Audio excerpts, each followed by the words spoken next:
Pour la première fois dans l'histoire, on est capable de dire que oui, il est possible d'avoir un monde sans sida, non pas à l'horizon 2015, mais le mouvement peut commencer en 2015 et on peut imaginer une génération sans sida d'ici la fin de la décennie.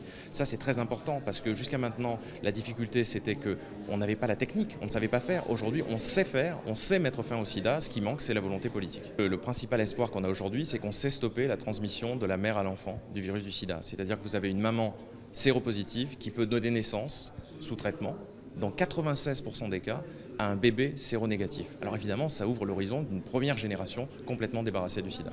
Lorsqu'on a une population plus saine, c'est une population qui va être plus productive, qui va créer de la richesse, parce que lorsque la maladie s'aggrave, elle se transmet, elle dépasse les frontières et qu'après il y a des coûts derrière pour gérer évidemment la limitation de l'épidémie, on sait qu'il est aujourd'hui rentable d'investir contre le sida. Nous sommes allés demander à tous les grands laboratoires pharmaceutiques qui découvrent ces nouveaux brevets de bien sûr garder leurs brevets, de continuer à vendre avec des prix assez chers dans les pays riches, mais de nous confier ces brevets pour que nous fassions des copies, des génériques, et ensuite, évidemment, de pouvoir les acheter pour les pays pauvres à des prix, on va dire, entre 50 et 60 fois moins chers.